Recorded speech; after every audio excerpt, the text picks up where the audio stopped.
Στην καρδιά του Σαρονικού, εκεί όπου το γαλάζιο αγγίζει την αρχαιότητα, δεσπόζει ένας από τους πιο μυστηριώδεις ναούς της Ελλάδας, ο ναός της Αφέας στην Αίγυπτο.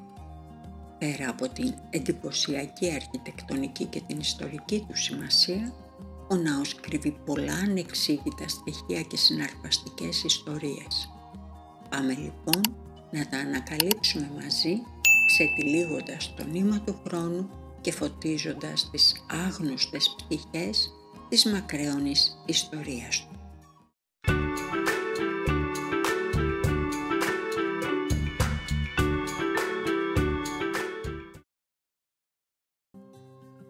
Η Αφέα δεν ήταν ευρέως γνωστή στον αρχαίο ελληνικό κόσμο.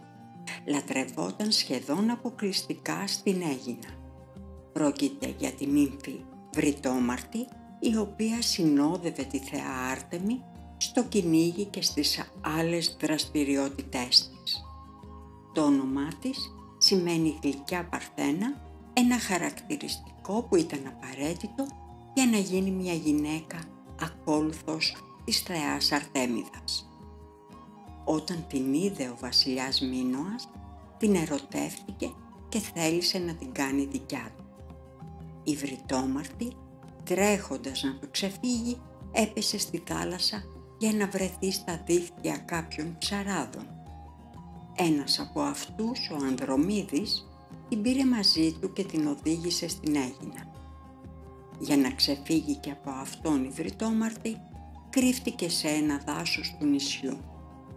Όταν όμως οι ντόπιοι προσπάθησαν να την βρουν, αντίκρισαν μόνο ένα άγαλμα. Η Βρυτόμαρτη είχε γίνει άφαντη, δηλαδή Αφέα. Σε εκείνο το σημείο χτίστηκε προς τιμήν της ο ναός.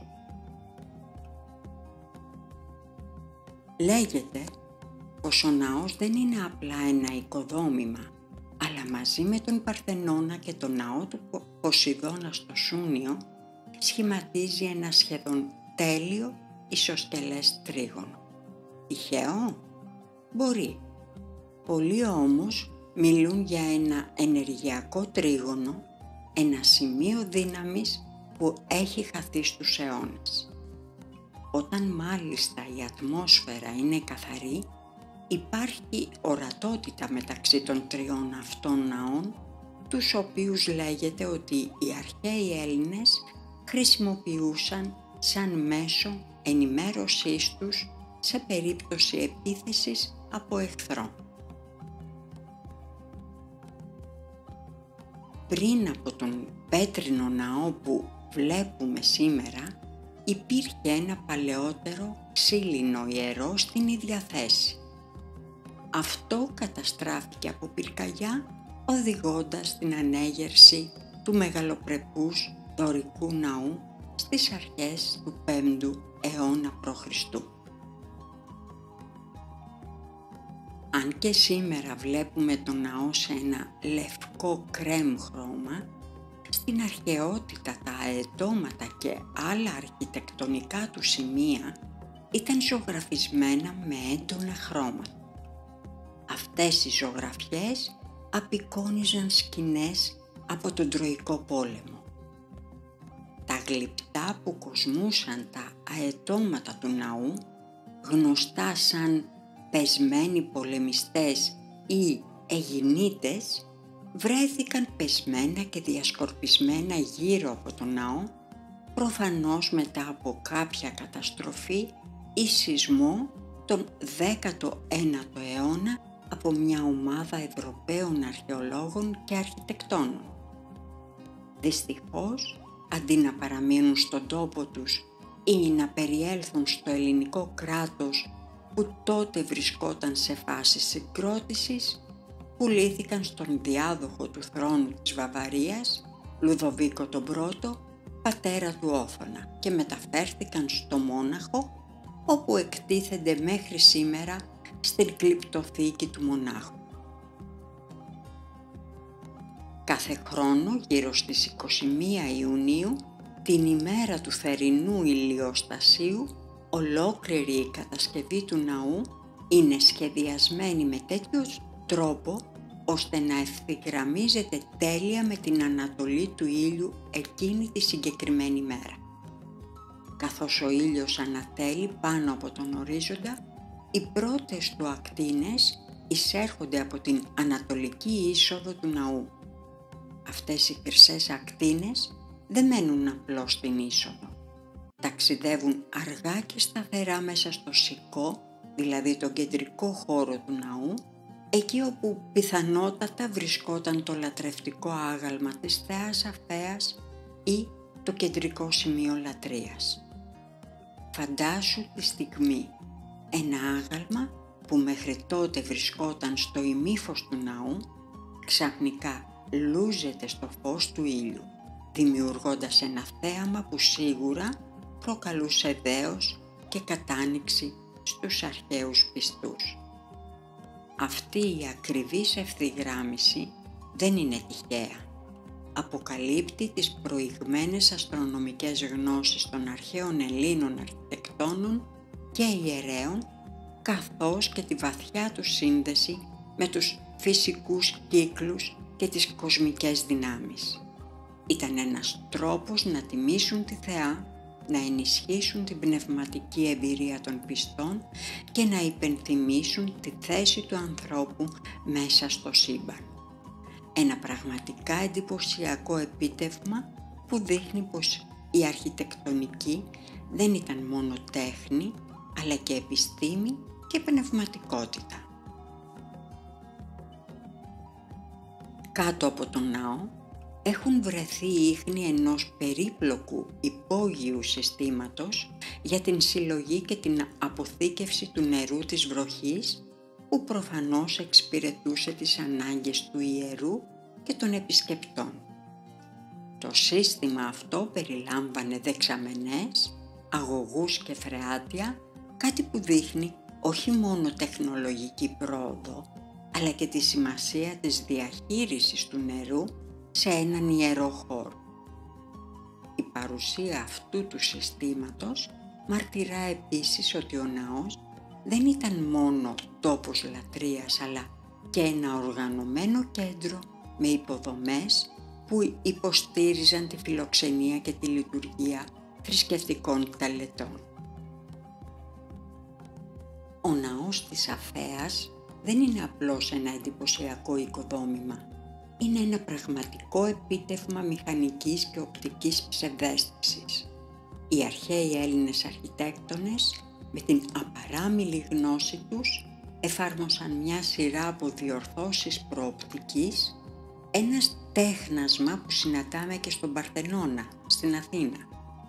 Ένα από τα πιο χαρακτηριστικά παραδείγματα αυτών των διορθώσεων είναι η ένταση των κοιώνων. Αν παρατηρήσεις προσεκτικά τους κύονες του ναού, θα διαπιστώσεις ότι δεν είναι απόλυτα ευθείς, αλλά έχουν μία ελαφριά κυρτότητα προς τα έξω στο μέσον τους. Αυτό δεν είναι λάθος ή φθορά του χρόνου. Αντίθετα, είναι μια σκόπιμη τεχνική που σχεδιάστηκε για να αντισταθμίσει την οπτική παραμόρφωση που προκαλείται από την ανθρώπινη όραση όταν κοιτάζουμε ψηλά κτίρια. Χωρίς αυτή την κυρτότητα, οι κύονες θα φαίνονταν να κυλώνουν προς τα μέσα, δίνοντας την εντύπωση ότι ο ναός βυθίζεται στο κέντρο. Χάρη στην ένταση, όταν κοιτάζεις τον ναό από απόσταση, οι κύονες φαίνονται απόλυτα ευθείς και τέλειοι, δημιουργώντας μια αίσθηση αρμονίας και σταθερότητας. Αυτή η εκλεπτισμένη εφαρμογή της οπτικής είναι απόδειξη της ιδιοφυΐας των αρχαίων Ελλήνων και της προσήλωσής τους στην τελειότητα της μορφής. Αν σε ενδιαφέρει να εμβαθύνεις περισσότερο σε αυτά τα απίστευτα αρχιτεκτονικά μυστικά, μπορείς να βρεις πληροφορίες για παρόμοιες τεχνικές που ίσχυσαν στον Παρθενώνα στο βίντεο για την Ακρόπολη, του οποίου τον σύνδεσμο θα βρεις στην περιγραφή.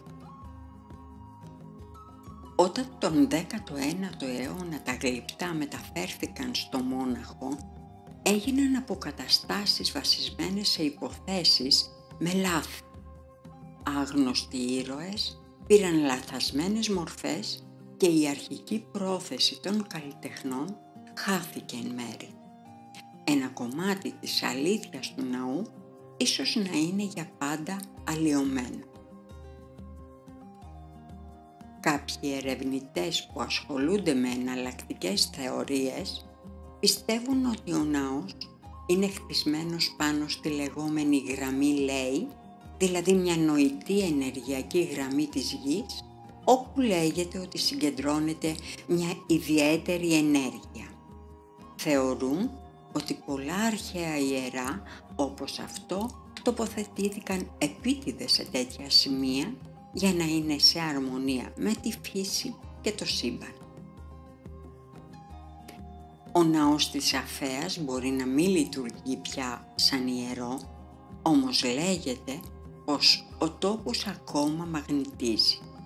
Οι επισκέπτες νιώθουν κάτι παράξενο, μια ησυχία γεμάτη δέος. Ίσως γιατί η Αφέα δεν έφυγε ποτέ. Παραμένει εκεί, ανάμεσα στα πεύκα, στο φως του ήλιου, στο μάρμαρο που ακόμα μιλά. Ο ναός της Αφέας δεν είναι μόνο μια στάση σε έναν τουριστικό προορισμό. Είναι μια πύλη σε ένα χαμένο κόσμο γεμάτο μύθους, τέχνη, λάθη και θαύματα. Γράψε μου στα σχόλια αν έχεις επισκεφτεί το ναό της Αφέας στην Αίγινα και τις εντυπώσεις που σου άφησε. Αν σου άρεσε το βίντεο, μην ξεχάσεις να κάνεις like και εγγραφή στο κανάλι. Η εγγραφή σου είναι μια μικρή αλλά πολύ σημαντική κίνηση που με βοηθάει να συνεχίσω να μοιράζομαι τέτοιες στιγμές μαζί σου. Είμαι η Τζίνα και μαζί ταξιδεύουμε στην Ελλάδα και τον κόσμο. Σε ευχαριστώ που ήσουν μαζί μου και σε αυτό το ταξίδι.